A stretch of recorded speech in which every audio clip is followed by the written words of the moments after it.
بسم اللہ الرحمن الرحیم۔ اعوذ باللہ من الشیطان الرجیم، بسم اللہ الرحمن الرحیم۔ السلام علیکم۔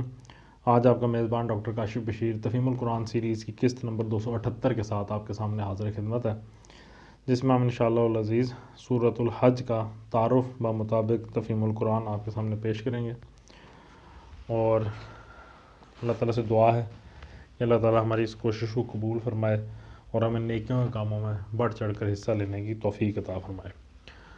بسم اللہ الرحمن الرحیم۔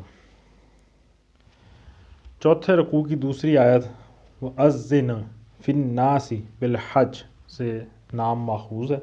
اس سورہ میں مکی اور مدنی صورتوں کی خصوصیات ملی جلی پائی جاتی ہیں، اسی وجہ سے مفسرین میں اس امر پر اختلاف ہوا ہے کہ یہ مکی ہے یا مدنی، لیکن ہمارے نزدیک اس کے مضامین اور انداز بیان کا یہ رنگ اس وجہ سے ہے کہ اس کا ایک حصہ مکی دور کے آخر میں اور دوسرا حصہ مدنی دور کے آغاز میں نازل ہوا ہے، اس لیے دونوں ادوار کی خصوصیات اس میں جمع ہو گئی ہیں۔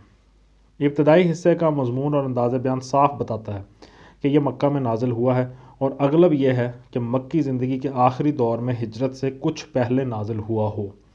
یہ حصہ آیت نمبر 24 پر ختم ہوتا ہے اور اس کے بعد ایک یک لخت مضمون کا رنگ بدل جاتا ہے، اور صاف محسوس ہوتا ہے کہ یہاں سے آخر تک کا حصہ مدینہ طیبہ میں نازل ہوا ہے۔ بعید نہیں کہ یہ ہجرت کے بعد پہلے ہی سال ذی الحجہ میں نازل ہوا ہو، کیونکہ آیت 25 سے 41 تک کا مضمون اسی بات کی نشاندہی کرتا ہے، اور آیت 39-40 کے شان نزول بھی اس کا ثبوت ہے۔ اس وقت مہاجرین ابھی تازہ ہی اپنے گھر بار چھوڑ کر مدینے میں آئے تھے۔ حج کے زمانے میں ان کا اپنا شہر اور حج کا اجتماع یاد آ رہا ہوگا، اور یہ بات بری طرح کھل رہی ہوگی کہ مشرکین قریش نے ان پر مسجد حرام کا راستہ تک بند کر دیا ہے۔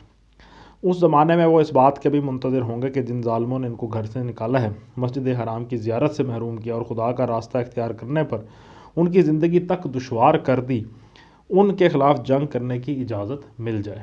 یہ ٹھیک نفسیاتی موقع تھا۔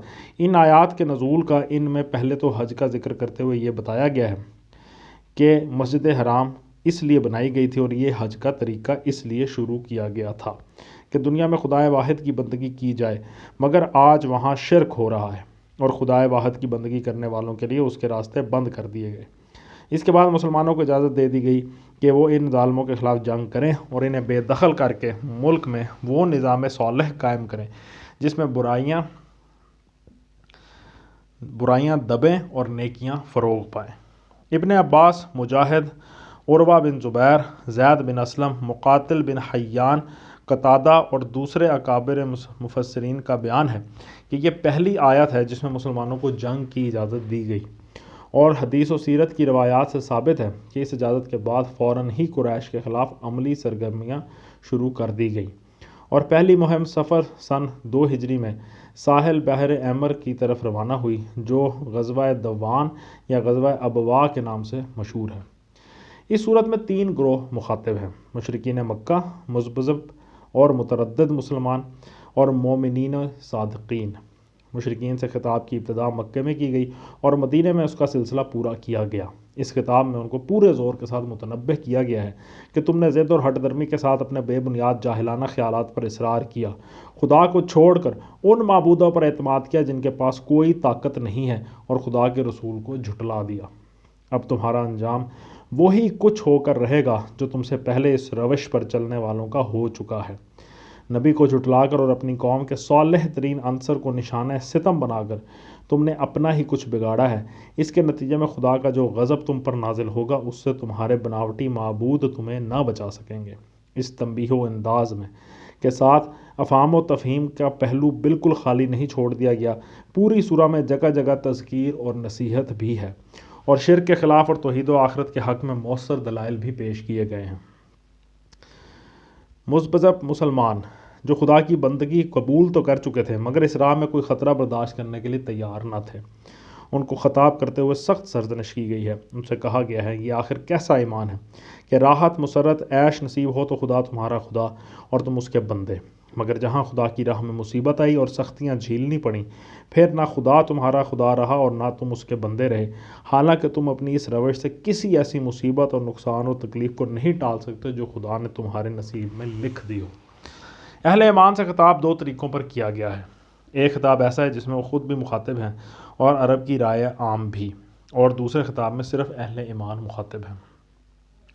پہلے خطاب میں مشرکین مکہ کی اس روش پر گرفت کی گئی ہے کہ انہوں نے مسلمانوں کے لیے مسجد حرام کا راستہ بند کر دیا ہے، حالانکہ مسجد حرام ان کی ذاتی جائیداد نہیں ہے اور وہ کسی کو حج سے روکنے کا حق نہیں رکھتے۔ یہ اعتراض نہ صرف یہ کہ بجائے خود حق بجانب تھا، بلکہ سیاسی حیثیت سے یہ قریش کے خلاف ایک بہت بڑا حربہ بھی تھا۔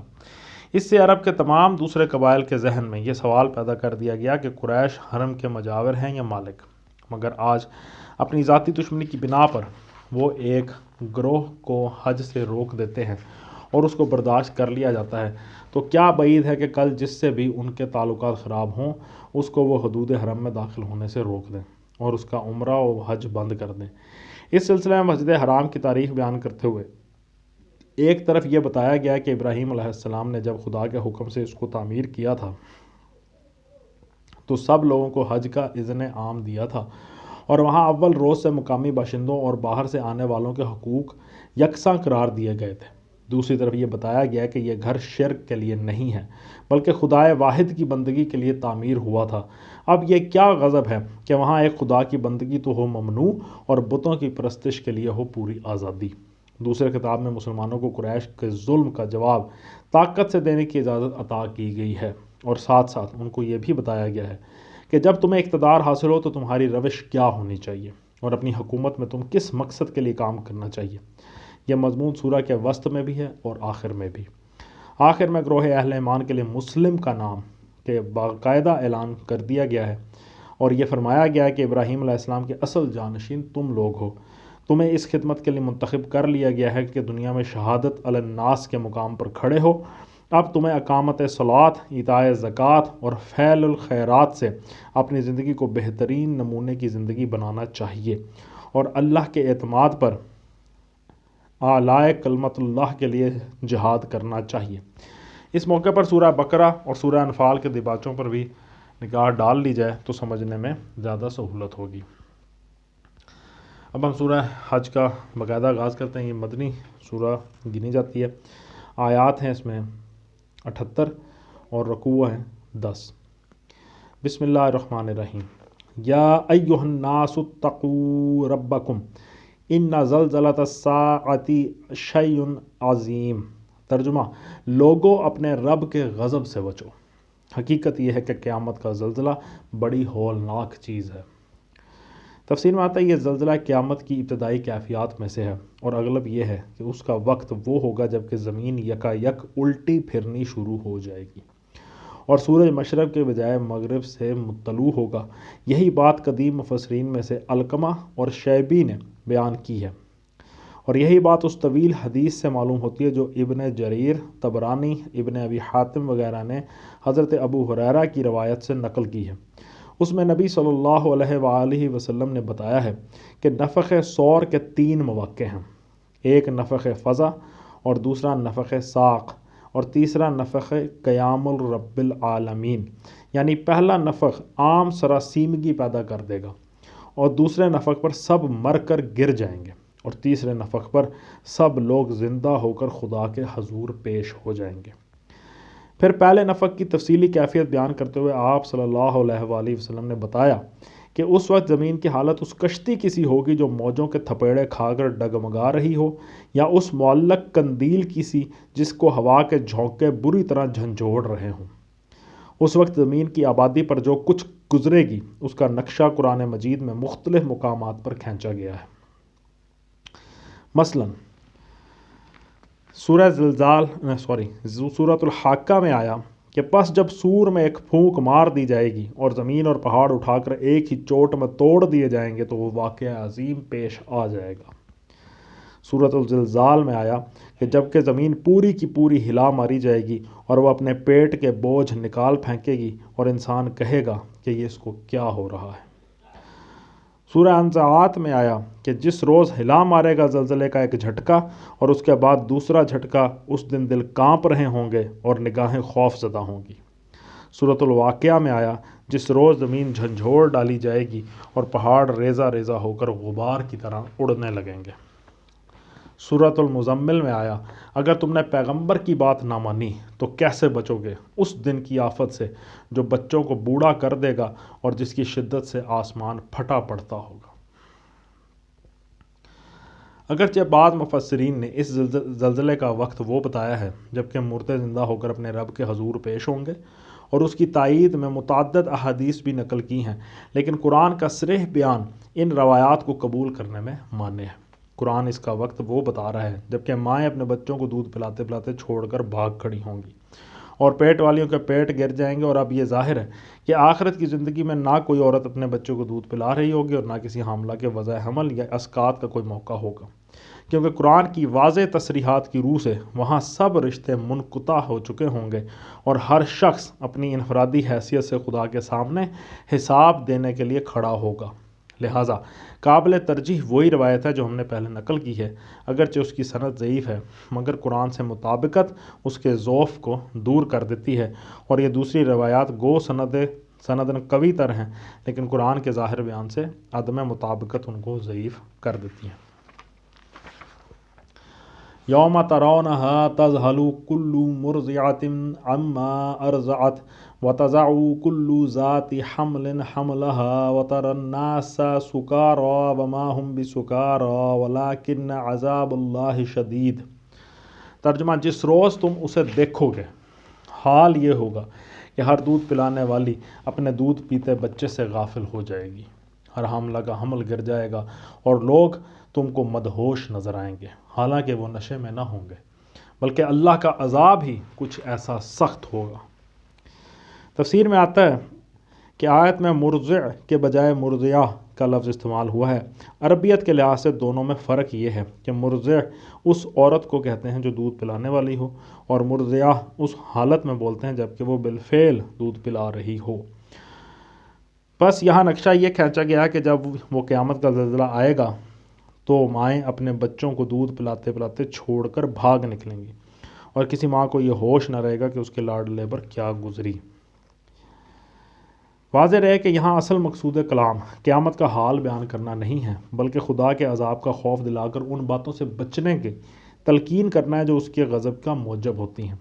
لہٰذا قیامت کی اس مختصر کیفیت کے بعد آگے اصل مقصود پر گفتگو شروع ہوتی ہے۔ وَمِنَ النَّاسِ مَن يُجَادِلُ فِي اللَّهِ بِغَيْرِ عِلْمٍ وَيَتَّبِعُ كُلَّ شَيَاطِینٍ مَرِیدٍ۔ ترجمہ، بعض لوگ ایسے ہیں جو علم کے بغیر اللہ کے بارے میں بحثیں کرتے ہیں اور ہر شیطان سرکش کی پیروی کرنے لگتے ہیں۔ تفسیر میں آیا کہ آگے کی تقریر سے معلوم ہوتا ہے کہ یہاں اللہ کے بارے میں ان کے جس جھگڑے پر گفتگو کی جا رہی ہے وہ اللہ کی ہستی اور اس کے وجود کے بارے میں نہیں، بلکہ اس کے حقوق اور اختیارات اور اس کی بھیجی ہوئی تعلیمات کے بارے میں تھا۔ نبی صلی اللہ علیہ وآلہ وسلم ان سے توحید اور آخرت منوانا چاہتے تھے اور اسی پر وہ آپ سے جھگڑتے تھے۔ ان دونوں عقیدوں پر جھگڑا آخرکار جس چیز پر جا کر ٹھہرتا تھا وہ یہی تھا کہ خدا کیا کر سکتا ہے اور کیا نہیں کر سکتا، اور یہ کہ کائنات میں آیا خدائی صرف ایک خدا ہی کی ہے یا کچھ دوسری ہستیوں کی بھی ہے۔ کتب علیہ انہ من تولاہ فانہ یضلہ ویہدیہ الی عذاب السعیر۔ ترجمہ، حالانکہ اس کے تو نصیب ہی میں یہ لکھا ہے، یعنی کہ شیطان کے نصیب ہی میں یہ لکھا ہے کہ جو اس کو دوست بنائے گا اسے وہ گمراہ کر کے چھوڑے گا اور عذاب جہنم کا راستہ دکھائے گا۔ صدق اللہ العلی العظیم۔ الحمدللہ آج ہم نے سورہ حج کی آیت نمبر 4 تک کا ترجمہ اور تفسیر آپ کے سامنے پیش کرنے کی کوشش کی ہے۔ اللہ تعالیٰ سے دعا ہے کہ اللہ تعالیٰ ہمیں شیطان کے، ہمارے اپنے نفس کے اور برے لوگوں کے شر سے محفوظ رکھے اور ہمیں نیک عمل کرنے کی توفیق عطا فرمائے۔ اسی دعا کے ساتھ آپ سے اجازت چاہیں گے۔ اپنا بہت خیال رکھیں۔ آپ لوگوں کا بہت بہت شکریہ۔ اللہ حافظ۔